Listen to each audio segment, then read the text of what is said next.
Hi, Tyler at the Rocky Mountain Audio Fest 2012, and we're here with Joe Skabinski and the Abyss headphone. This is a prototype, and he's going to tell us a little bit about it. It's quite a unique headphone. Hi, Joe. Hi, Tyler. So tell us about this headphone of yours. Well, this is something we've been working on for a number of years, and basically it's a material science project. We're really good at that when it comes to cabling and stuff like that, so we decided to try to transpose some of that into a diaphragm material. We've created our own. We've tried all types of different diaphragm materials that were available on the market, and nothing really did what we wanted it to do, so we had to create our own. So we started from scratch with proprietary material, very, very thin material, very low mass, and it has a great sound character to it. And we created a method to apply a trace pattern to it, and we spent probably the last 6 to 9 months going through hundreds of iterations of the trace and the diaphragm to match it and align it perfectly with the magnet field so that we can minimize distortion. And the only way we were able to do that was bring the process in-house. So we created an in-house process to make the drivers, which we do in Buffalo, New York. So so this is a planar magnetic headphone? Right, planar magnetic. And what was interesting when we talked yesterday about it is that this is you can actually see the diaphragm in here. I'm going to move it for you because I can get the reflection. Yep. So that's the back end of the diaphragm right there, which means the magnet is only on one side. That's an unusual feature for a planar magnetic. Yeah, we design both ways. You can create a higher efficiency, obviously, if you put magnets on both sides. But what we wanted to attempt to do is try to keep it as open as possible. Right. When you place a magnet on the back side of the diaphragm, you're going to hear reflections off the magnet.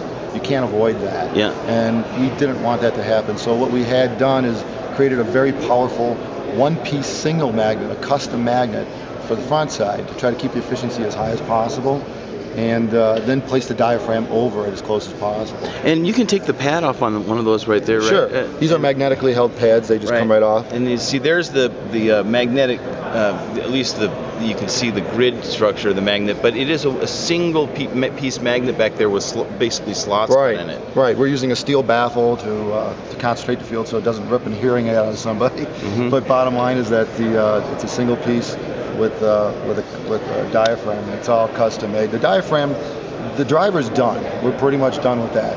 What we're working on now is acoustics. This pattern here, we stumbled on. It works really well. We haven't optimized it yet, but it acts like a very nice diffuser. It does load the diaphragm properly, and so we've been prototyping using this. This will be modified. This isn't the final design. We haven't decided whether we're going to stay with it, but probably something similar to this is going to be the final version. And so far people have liked it. We haven't had any real negative comments on the look, so maybe we'll stick with it. Yeah. I had a chance to listen to these headphones yesterday. One of the characteristics of planar magnetic headphones a lot of times is that they don't have quite the airy speed that electrostatics or a good dynamic headphone has. And this is a prototype, so it's I won't comment too much on the sound. It was fairly good though, but it was unique in the sense that it seemed much quicker than the planar magnetics I've experienced in the past. So good job on that, Joe. Thank you, Tyler. Very interesting project. We're working hard on it, and hopefully by sometime beginning next year, it'll actually be a finished product and we'll be able to sell it. And this is a really high-end piece. What's the price targeted for? The estimated price is going to be right around $5,000, yeah. Which is it's going to include a custom cable set by JPS Labs with all the adapters, fully balanced cable set, beautiful case, stand. Cool. So it'll be all one package. Very interesting. Good luck. Thank you, man. Keep working on it. I look forward to seeing it progress as time goes on. Yeah, we'll be here. Thanks, Joe. And we'll see you guys at the next booth.